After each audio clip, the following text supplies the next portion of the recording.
Israel ha despertado algo demoníaco. Y si te dijera que algo demoníaco ya ha sido despertado en Israel, no es un mito, ni un símbolo, sino algo real, algo sobre lo que Jesús nos advirtió. Una profecía tan seria que Jesús no dijo oren, sino huyan. ¿Qué puede ser tan maligno, tan peligroso que el Hijo de Dios ordenó escapar sin mirar atrás? Esto no es solo un hecho histórico, es una profecía que ya ocurrió antes y volverá a suceder. Se conoce como la abominación desoladora. Y lo más aterrador es que muchos creen que ya ha comenzado. ¿Acaso Israel acaba de activar la cuenta regresiva? ¿Está el mundo caminando dormido hacia una trampa profética? Lo que se revelará a continuación mostrará la verdadera razón por la que Jesús dijo que no se detuvieran por nada, ni siquiera para recoger su manto.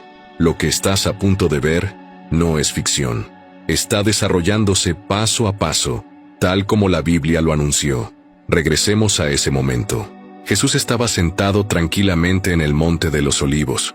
Sus ojos miraban al otro lado del valle, directamente al corazón de Jerusalén, directamente al templo. Sus discípulos le hicieron la pregunta que todos queremos que se responda: ¿cuándo llegará el fin? Y Jesús no dudó.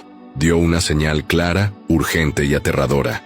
Los próximos versículos que escucharás activarán una cuenta regresiva que el mismo Jesús inició. Mateo 24:15. Por tanto, cuando veáis en el lugar santo la abominación desoladora de la que habló el profeta Daniel, entonces los que estén en Judea, huyan a los montes. Los que estén en Judea, huyan a los montes. No dijo esperen, no dijo recen, dijo corran. No era una metáfora ni una parábola. Era una orden de evacuación a nivel celestial, con urgencia militar, y lo más impactante es que Jesús la vinculó a un momento específico en el tiempo y a un lugar concreto. Lo que vas a escuchar ahora te mostrará por qué ese momento que Jesús vio podría estar repitiéndose justo ahora. Pero lo que Jesús vio ese día no fue solo para su época, fue una advertencia para la nuestra. El templo, el lugar sagrado, Jerusalén. Pero ¿qué es exactamente la abominación desoladora? Porque aquello que Jesús contempló está a punto de volver a manifestarse ante los ojos del mundo entero. ¿Será que Jesús estaba señalando un evento futuro que tomaría al mundo por sorpresa? ¿Y si esta advertencia no era únicamente para el pasado, sino también para algo que la Iglesia está a punto de enfrentar nuevamente? ¿Y si interpretamos mal esta señal, estaremos preparados a tiempo? Porque ese lugar en particular, ese acto específico, podría ser el detonante final que desate la gran tribulación, y si tardamos demasiado en reaccionar, puede que no tengamos una segunda oportunidad. Si ignoramos esta advertencia, podríamos no sobrevivir a lo que viene. Este podría ser el momento que cambie tu eternidad, pero para comprender realmente cuán peligroso es, tenemos que retroceder hasta la primera vez que ocurrió. El templo en Jerusalén. Entonces, ¿qué es la abominación desoladora? Jesús no nos dejó en la incertidumbre. Señaló directamente al profeta Daniel. Daniel 11:31 dice: profanarán el santuario de fortaleza y colocarán la abominación desoladora. Esto ocurre cuando alguien entra en el lugar sagrado de Dios y comete un acto tan perverso, tan demoníaco, que contamina todo el santuario. Convierte Tierra Santa en un escenario para Satanás. Lo sagrado se vuelve profano, la adoración se transforma en blasfemia, y la presencia de Dios es sustituida por algo oscuro. No se trata solo de un símbolo. Esto ya sucedió una vez en la historia, y a medida que avancemos, verás con claridad cómo se está preparando para repetirse, justo delante de los ojos del mundo. Pero la profecía asegura que volverá a pasar. Y cuando ocurra, separará a los verdaderos seguidores de Jesús, de aquellos que solo estaban aparentando fe. En unos momentos, revelaremos por qué millones de cristianos podrían terminar celebrando justamente aquello de lo cual Jesús nos dijo que huyéramos. La gran pregunta es, ¿seremos capaces de reconocerlo cuando suceda? Porque la próxima vez no será en secreto, sacudirá al mundo entero. Para entender la abominación desoladora, no debemos mirar a la Israel moderna, sino regresar a una época en la que el segundo templo aún existía. a los días de un hombre llamado Antíoco Epífanes. Él no era solo un rey, era un gobernante griego impulsado por un profundo odio, no solo hacia Israel, sino hacia el Dios de Israel. No trajo paz, trajo terror. Y en el año 167 a.C., Antíoco hizo algo que conmocionó al mundo antiguo y dejó una herida imborrable en la memoria del pueblo judío. Entró en Jerusalén, fue invadida con un ejército, pero Antíoco no se conformó con conquistar la ciudad. Entró al templo, la propia casa de Dios, el lugar que debía ser santo, sagrado e intocable, y allí cometió uno de los actos más oscuros de toda la historia del pueblo judío. Se acercó al altar, el mismo lugar donde por generaciones se ofrecieron sacrificios al Dios del cielo, y lo profanó, no con oración, ni con incienso, sino con un cerdo. Para nosotros hoy puede sonar extraño, pero para los judíos fue algo impensable. El cerdo era un animal impuro, prohibido por la ley de Dios. Al sacrificar un cerdo sobre ese altar, Antíoco no solo mostró una falta de respeto, fue un acto deliberado de desafío a Dios. Su mensaje era claro: tu Dios no significa nada para mí. Pero no se detuvo ahí. Construyó un altar dedicado a Zeus, un dios griego, justo dentro del templo. El lugar más sagrado de la tierra fue convertido en un santuario para una deidad falsa. Imagina entrar a una iglesia y ver una estatua pagana ocupando el lugar donde debería estar la cruz. Así se sintió. Ese fue el nivel de profanación. Y lo que comenzó en un edificio está por repetirse a escala mundial. Luego vino la persecución. Se prohibió orar, guardar el sábado y obedecer la ley de Dios. Quien desobedeciera era condenado a muerte. Las mujeres eran asesinadas por circuncidar a sus hijos. Los rollos sagrados eran arrastrados por las calles y quemados. La fe fue prohibida. No se trataba solo de una invasión militar, sino de una conquista espiritual. Y por un tiempo, funcionó. El altar quedó en silencio. El templo, profanado. El pueblo, aplastado. Pero a medida que la oscuridad se intensificaba, comenzó a revelarse un patrón profético, uno que más tarde el propio Jesús confirmaría. Pero esa no fue la conclusión de la historia, porque lo que hizo Antíoco fue apenas una sombra inicial. Lo que viene después será mucho más aterrador. Aquello fue solo un ensayo general. El acto verdadero aún está por ocurrir. Jerusalén quedó en silencio. El pueblo fue oprimido.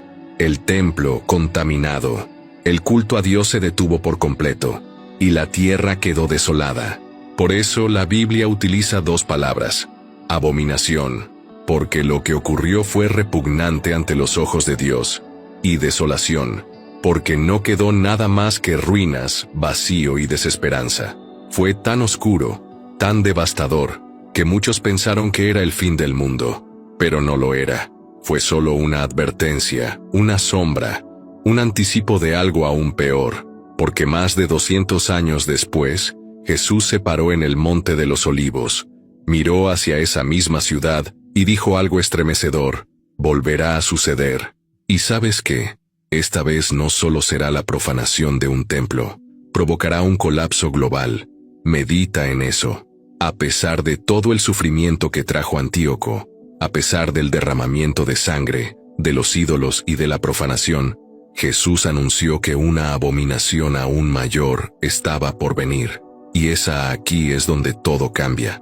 Porque si ya ocurrió una vez, y el mismo Jesús afirmó que volvería a suceder, entonces la pregunta no es si va a pasar, sino si ya estamos al borde de verlo acontecer.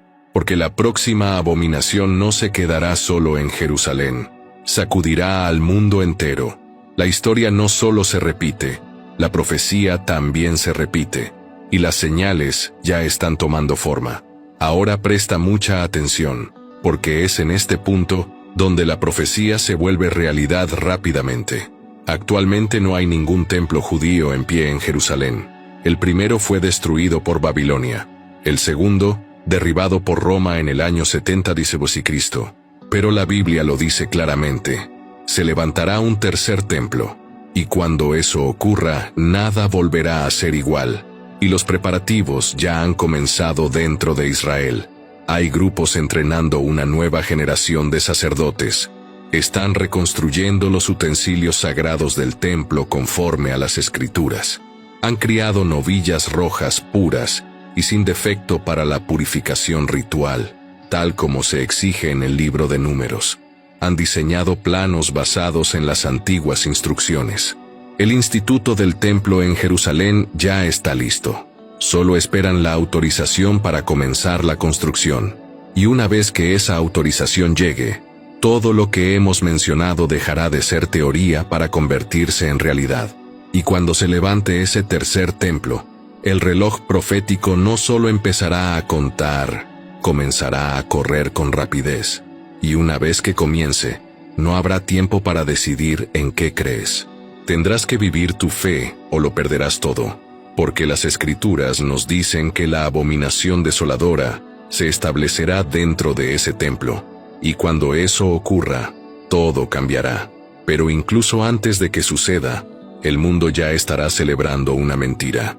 ¿Será construido en tiempos de paz o será la guerra la que abra el camino? De una forma u otra, lo que viene ya está escrito. Ahora presta mucha atención, porque aquí es donde todo toma un giro aterrador. El mundo celebrará la reconstrucción del templo. Habrá aplausos, voces diciendo, «Por fin, paz en Jerusalén». El altar volverá a arder, los sacrificios regresarán, los sacerdotes cantarán, y el mundo pensará que ha llegado un gran avivamiento. Pero estarán equivocados, porque lo que aparenta ser paz será, en realidad, una trampa mortal para la humanidad. La Biblia advierte que en medio de esa aparente paz, algo oscuro entrará en escena. Un hombre se presentará en el templo. No será un hombre cualquiera. Será alguien a quien la Biblia llama la bestia, el hijo de perdición, el anticristo. Y cuando ponga un pie en el lugar santo, hará lo impensable. Pero incluso eso será solo el inicio. Lo que vendrá después será como nada que hayamos visto antes. Él profanará el templo. Se colocará en el lugar que solo le pertenece a Dios. Exigirá adoración.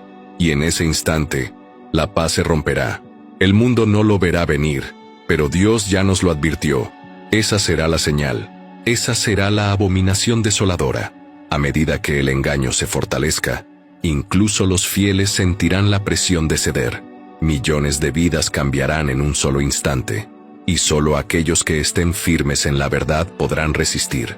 Y una vez que comience, la gran tribulación seguirá. El hombre que iniciará todo esto ya está entrando en escena, pero lo que hará después desatará un nivel de control que el mundo jamás ha experimentado. Segunda de Tesalonicenses 2:4 nos lanza una advertencia estremecedora, el cual se opone y se levanta contra todo lo que se llama Dios, o es objeto de culto, tanto que se sienta en el templo de Dios como Dios, haciéndose pasar por Dios. Esto no es solo orgullo, es blasfemia en su forma más pura. Un día, un hombre estará en el lugar santo. No será cualquiera, será el anticristo. No llegará con cuernos o apariencia monstruosa. Vendrá con encanto, señales, prodigios y una paz falsa. Y luego afirmará ser Dios.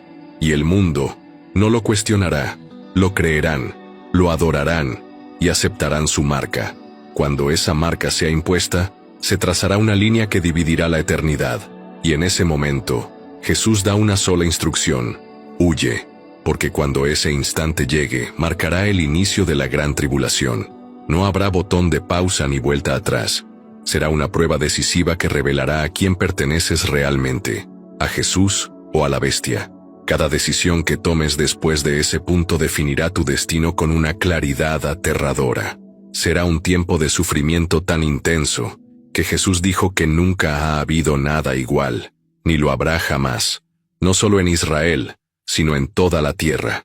Este es el punto de no retorno, y una vez que empiece, ya no habrá marcha atrás. Cuanto más tardes en prepararte, más vulnerable serás, porque lo que comienza en una sola ciudad, pronto envolverá al mundo entero. Imagina esto: Jerusalén está llena de vida, la música resuena por todas partes, el sol ilumina el monte Sión, las puertas del templo, cerradas por generaciones, ahora están abiertas de par en par, los sacrificios han regresado, los sacerdotes alzan sus voces en adoración. Las familias llenan las calles, bailan, lloran, bendicen al Dios de Israel. Parece que la profecía se está cumpliendo.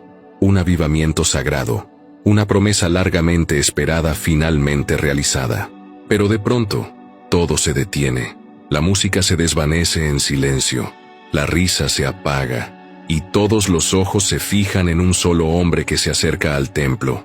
Camina con seguridad, lleva la paz como un disfraz, pero detrás de esa calma se oculta algo frío. Es el anticristo, y lo que está a punto de decir partirá la historia en dos. Al principio, no dice nada.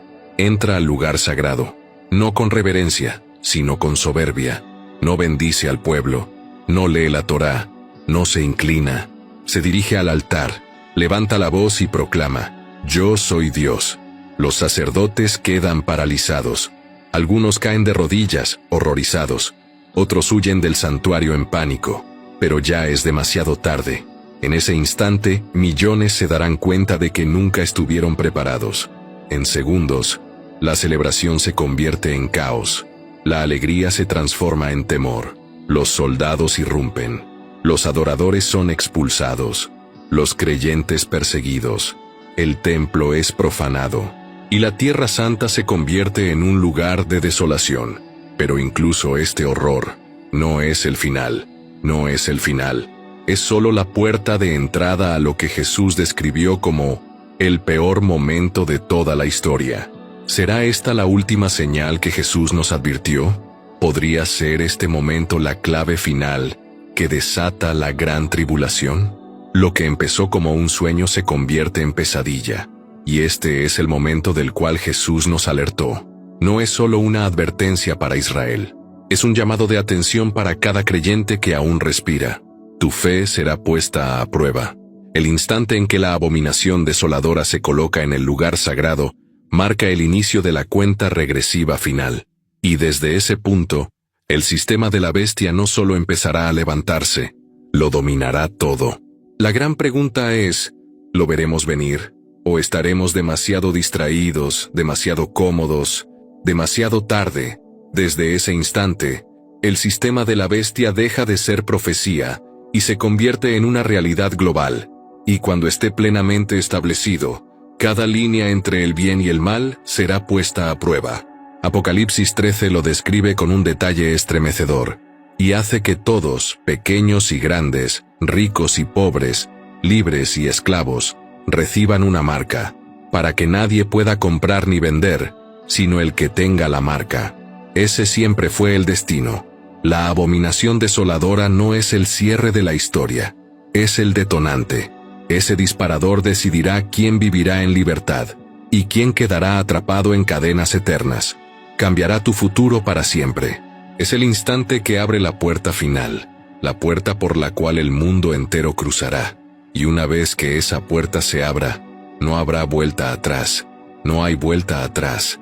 Algo enorme está oculto debajo del río Éufrates. Jesús advirtió sobre esto, pero nadie lo vio. Imagina un río que ha sido testigo del ascenso y caída de civilizaciones antiguas. Un río mencionado en textos sagrados, ahora revelando secretos guardados en sus profundidades. ¿Qué podría estar enterrado bajo este antiguo lecho fluvial que nadie debía encontrar jamás? Lo que revelamos a continuación cambiará tu percepción sobre la historia antigua y tu lugar en ella. El río Éufrates, a menudo llamado la cuna de la civilización, se está secando, y con cada centímetro que retrocede, el pasado ya no está enterrado. Nos está llamando, pero a medida que sus aguas se retiran, surgen descubrimientos asombrosos. ¿Es esto natural? ¿O es el signo de algo mucho más profético y aterrador? En los próximos momentos, verás cómo la profecía antigua se cruza con la realidad actual de una manera escalofriante. Si nos damos la vuelta ahora, corremos el riesgo de perdernos la única pista que podría conectar los titulares de hoy con el fin de los tiempos. El lecho seco del río podría abrir un sello demasiado frágil para contener lo que ha estado oculto allí durante milenios. Quédate con nosotros mientras exploramos los misterios debajo del Éufrates y descubrimos lo que podrían significar para nosotros hoy. En un momento, escucharás la parte de la que nadie se atreve a hablar. El río Éufrates se extiende por más de 1.700 kilómetros, atravesando Turquía, Siria e Irak. No es solo un cuerpo de agua, es una fuente de vida que ha nutrido civilizaciones como los sumerios, los babilonios y asirios. Este río también está profundamente entrelazado con narrativas bíblicas, simbolizando fronteras y eventos proféticos. ¿Por qué se eligió específicamente el Éufrates como el escenario de una de las profecías más escalofriantes sobre el fin de los tiempos? Si no prestas atención a esto, podrías perder la única oportunidad de prepararte para lo que se acerca rápidamente. En la Biblia, el Éufrates es mencionado como uno de los ríos que fluye desde el jardín del Edén, y es posteriormente profetizado en el libro de Apocalipsis con los 4 ángeles. Los 4 ángeles en el río Éufrates describen un evento significativo de la Biblia que se encuentra en el libro de Apocalipsis.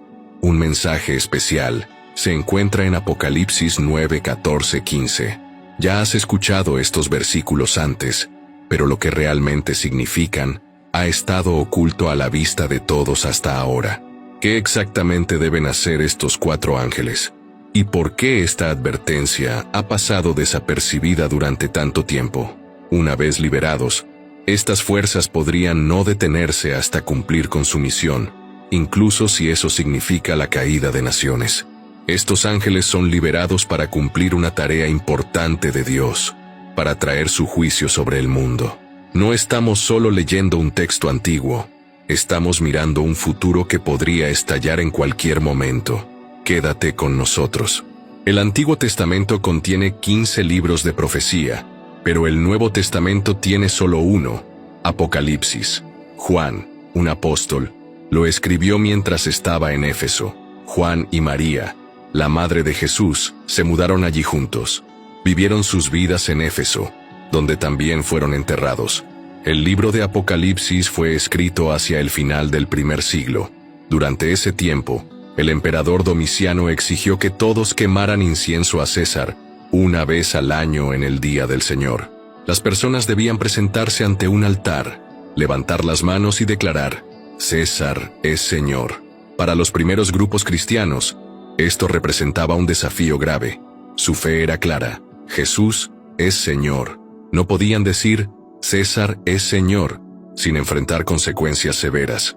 Ahora era crucial ver si los cristianos se aferrarían firmemente a su fe. Y pronto verás cómo esta prueba de fe antigua refleja las decisiones que podríamos enfrentar hoy. Quédate conmigo. Incluso antes de que este libro fuera escrito, ya había personas muriendo por su fe. Y todo este libro es una guía para aquellos dispuestos a morir por lo que creen. Inicialmente, la palabra mártir solo significaba testigo, pero pronto quedó claro que ser un verdadero testigo de Jesús podría significar perder la vida. Por eso el significado de mártir cambió a alguien que muere por su fe en Jesús. Juan escribió el libro de Apocalipsis, pero está escrito de manera diferente que el Evangelio de Juan y sus 3 cartas. Aquí está la razón. El libro de Apocalipsis fue dado a Juan de una manera única. Dios el Padre se lo dio a Jesús. Luego, Jesús se lo dio a un ángel. Ese ángel lo transmitió a Juan, quien lo escribió para todas las iglesias. Ningún otro libro de la Biblia surgió de manera similar. Juan escribió lo que vio y oyó, y a veces lo que veía era tan extraordinario que el ángel tuvo que recordarle 11 veces que lo anotara todo. Durante sus visiones, Juan fue elevado al cielo, donde escuchó varias voces y coros cantando, y tenía que asegurarse de escribir todas esas cosas. El libro de Apocalipsis es increíble, y tiene un tema claro: el regreso de nuestro Señor Jesucristo a la tierra.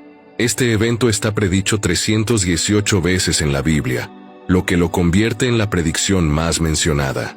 El libro de Apocalipsis cubre los eventos que ocurrirán antes, durante y después del regreso del Señor Jesús.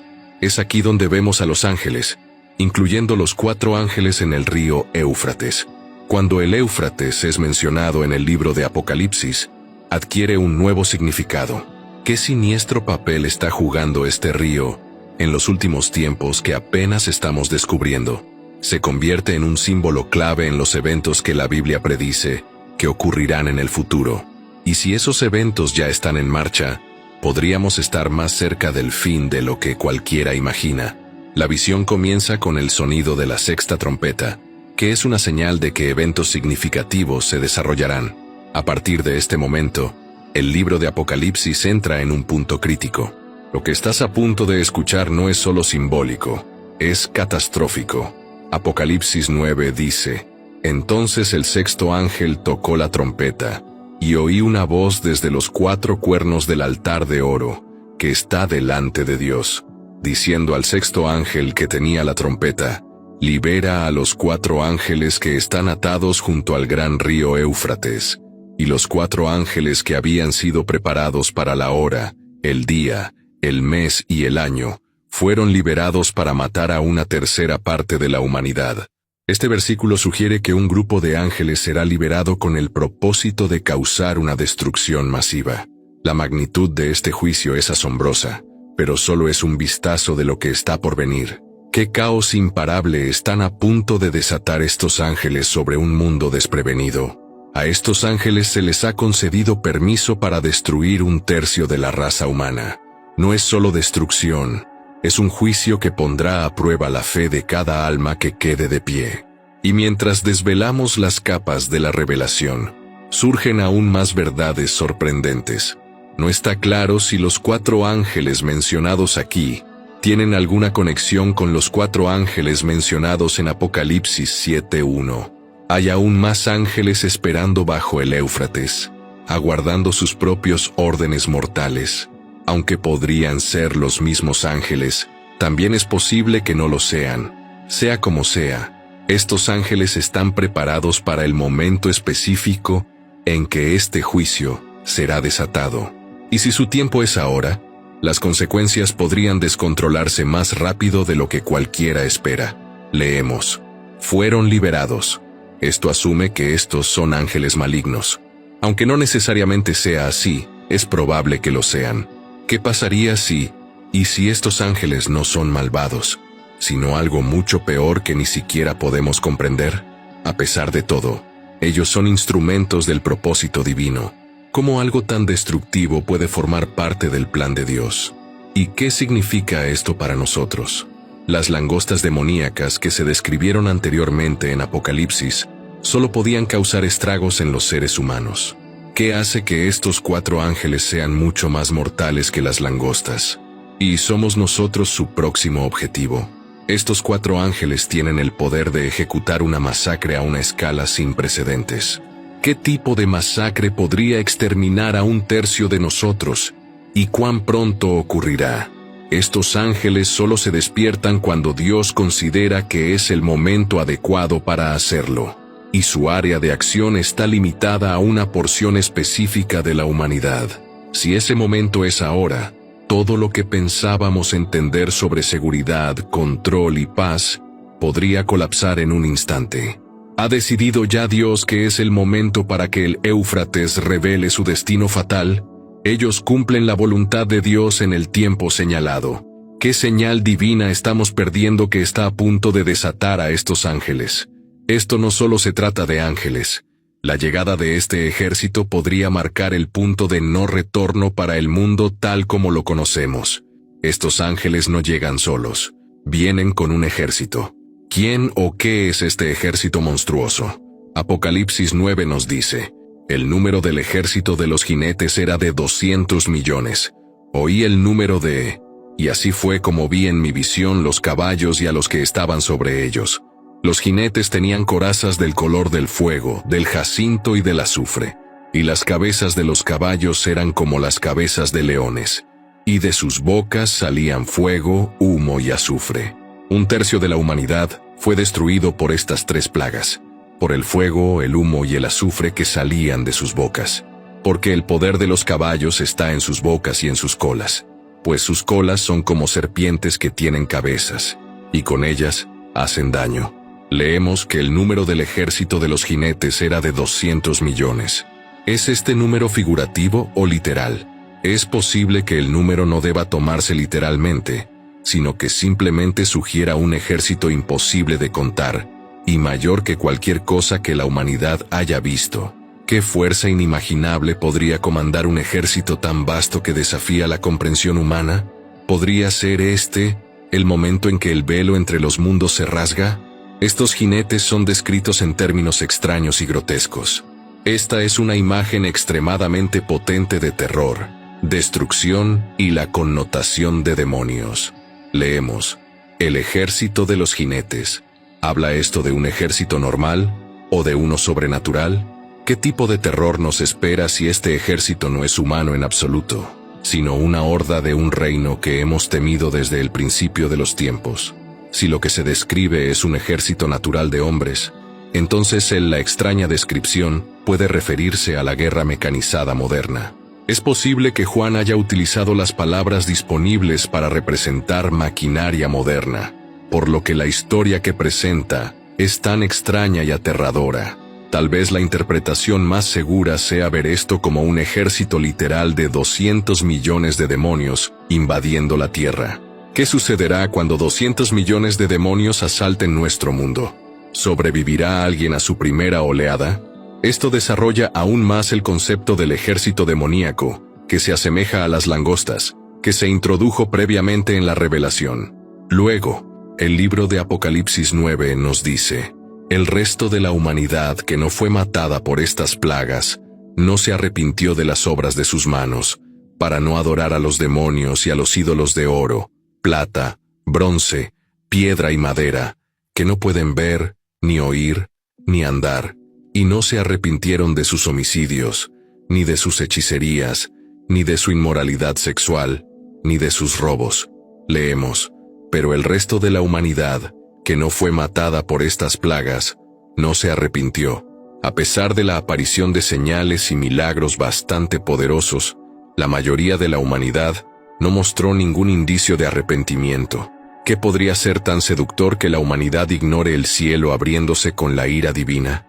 En cambio, el hombre persistió en la adoración de sus ídolos como si nada estuviera ocurriendo. Es impresionante observar lo rápido que las cosas pueden volver a lo que se considera normal después de un desastre como un terremoto. Pero lo que consideramos normal podría no ser seguro ya. Podría ser solo la calma antes de la tormenta más grande de la historia. Tendemos a olvidar las lecciones de Dios, especialmente aquellas que se nos presentan en forma de juicio. ¿Será este olvido el último error que selle el destino de la humanidad? Leemos: y no se arrepintieron de sus homicidios, sus hechicerías, su inmoralidad sexual, ni de sus robos. ¿Qué actos indescriptibles están ocultando que ni siquiera las plagas apocalípticas pueden desatar? Esta larga lista de pecados es una fuerte advertencia sobre el tiempo que estamos viviendo ahora. El pecado sexual y el robo son claramente algunos de los principales problemas en el mundo actual. Algunas personas piensan que estos ángeles podrían ser ángeles caídos o demonios debido a las cosas dañinas para las que son enviados. ¿Y si estos ángeles no solo han caído? ¿Y si son los generales de una guerra que ni siquiera sabíamos que estábamos librando? Los demonios son representados como espíritus malignos. A menudo están ligados a la adoración de dioses falsos e ídolos. En el Nuevo Testamento vemos que los demonios saben quién es Jesús y le temen. La Biblia dice que los demonios son malos y no obedecen a Dios. Luchan contra Dios y contra las personas. Los demonios son parte de los eventos del fin de los tiempos y de las advertencias que leemos en el libro de los 4 ángeles en el río Éufrates. Forman parte de una profecía sobre los tiempos finales en el libro de Apocalipsis. Algunas personas creen que son demonios, pero la Biblia no lo dice claramente. Sin embargo, son representados como seres espirituales malignos, y esa idea se encuentra en muchos pasajes de la Biblia. ¿Por qué hace esto Dios? La Biblia sugiere que Dios permite la existencia del mal, incluidas las fuerzas demoníacas, para cumplir con un propósito mayor. En el libro de Job, por ejemplo, Dios permite que Satanás ponga a prueba a Job, lo que finalmente lleva a Job a una comprensión más profunda y a una fe más firme en Dios. ¿Está Dios probándonos con estos horrores? ¿O ya se ha apartado de un mundo demasiado roto para salvar? Esto puede interpretarse como Dios utilizando el mal o el sufrimiento para un bien mayor, aunque no necesariamente aprobando o creando el mal en sí mismo. Es un tema complejo. ¿Qué verdad impactante sobre el plan de Dios justificaría permitir que el mal se desate de tal manera? La Biblia lo aborda de varias maneras. Por ejemplo, Romanos 8:28 dice: «Y sabemos que en todas las cosas Dios obra para el bien de los que le aman, los que han sido llamados conforme a su propósito». Esto sugiere que Dios puede sacar bien del mal o del sufrimiento. Además, el concepto de libre albedrío, como se ve en Génesis con la historia de Adán y Eva, implica que el mal y el sufrimiento son a menudo el resultado de decisiones humanas en lugar de actos directos de Dios. ¿Invitamos a estos demonios nosotros mismos? ¿Y podemos deshacer lo que hemos hecho? La coexistencia de un Dios amoroso y justo con el mal y el sufrimiento es uno de los temas más debatidos. Sin embargo, el río Éufrates aún establece algo más profético. El río Éufrates se seca para dar paso a los reyes del este. ¿Qué poder antiguo despierta cuando el Éufrates se seca, amigo, enemigo o algo mucho peor? La Biblia contiene un pasaje que predice que el río Éufrates eventualmente se secará. ¿Qué tan pronto desaparecerá este río? ¿Y qué fuerza imparable desatará cuando lo haga? Esta predicción se menciona como parte de los 7 juicios de las copas en el libro de Apocalipsis. Muchas personas tienen diferentes interpretaciones y perspectivas sobre el libro de Apocalipsis. Incluso entre los cristianos, existe una amplia variedad de opiniones, desde aquellos que temen el libro y evitan estudiarlo, hasta aquellos que son fanáticos y dedican mucho tiempo a estudiar e interpretar su contenido. ¿Tienen razón los temerosos al estremecerse? ¿O los fanáticos están a punto de ser horriblemente correctos? Sin embargo, la predicción de que el río Éufrates se seque sigue siendo un tema intrigante y significativo de discusión tanto entre académicos como en las comunidades religiosas. Apocalipsis es el único libro en la Biblia al que se le han asignado sanciones divinas de recompensa y castigo de manera directa.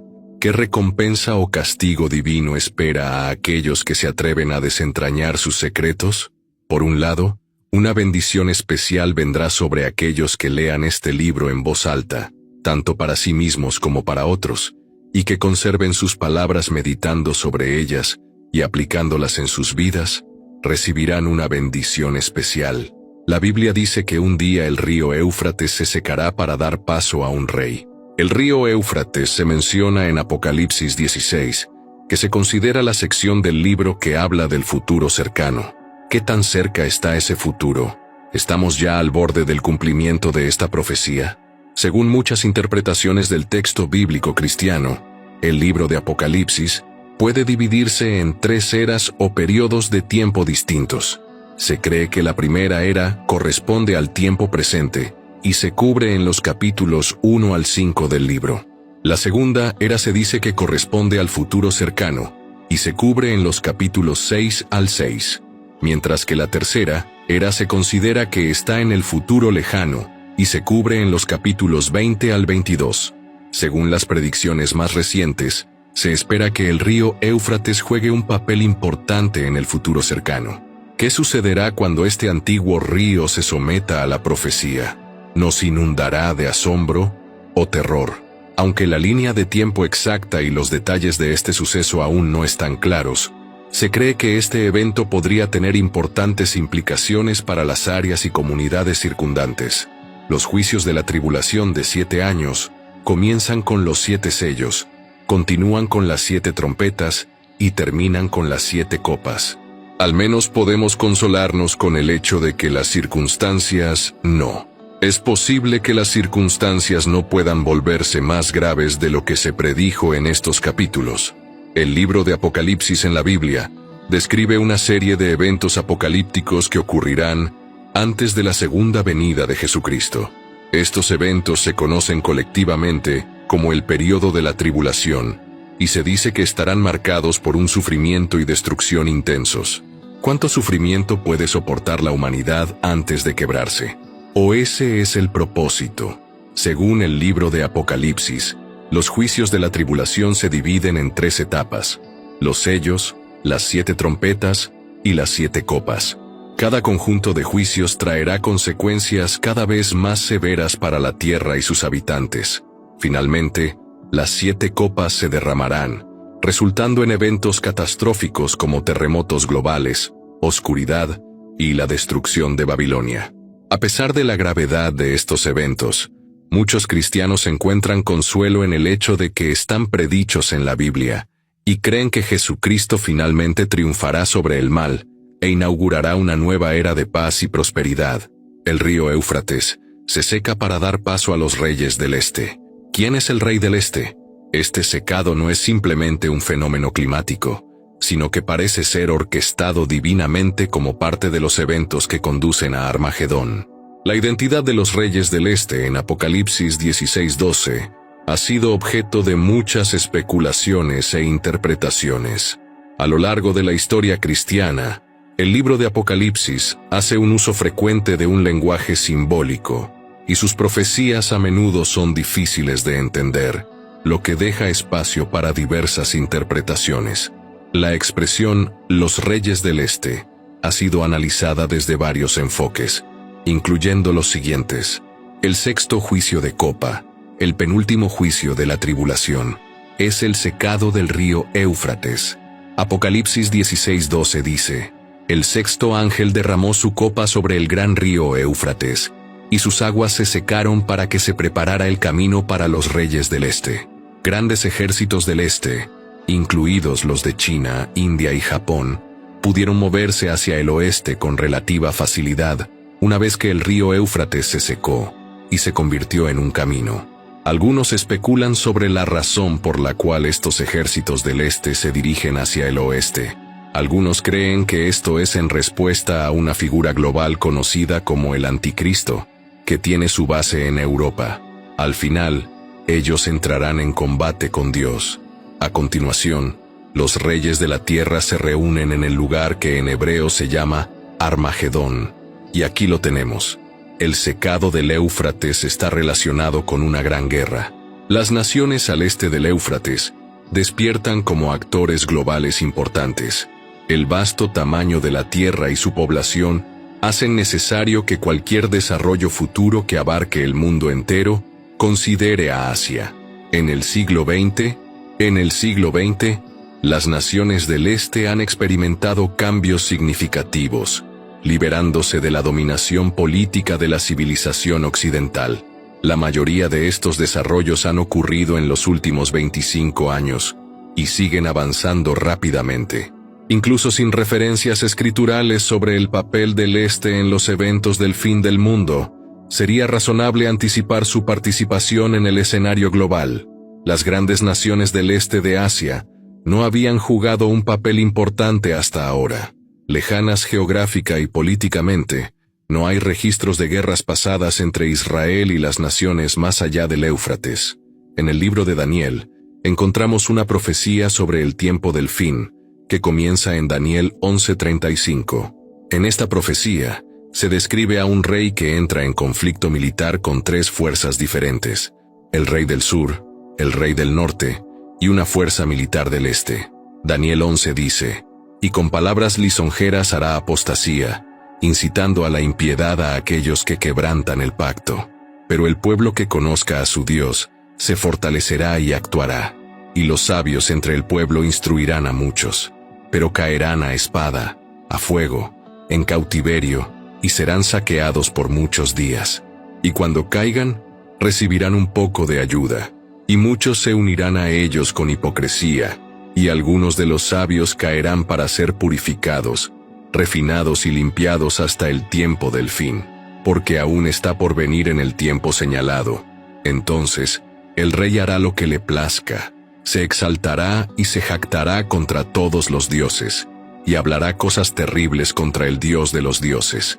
Tendrá éxito hasta que se cumpla la indignación, porque lo que está determinado se llevará a cabo, y no mostrará respeto por los dioses de sus padres, ni por el deseo de las mujeres, ni por ningún otro dios, pues se jactará contra todos ellos, pero en su lugar honrará al Dios de las fortalezas, un Dios que sus padres no conocieron.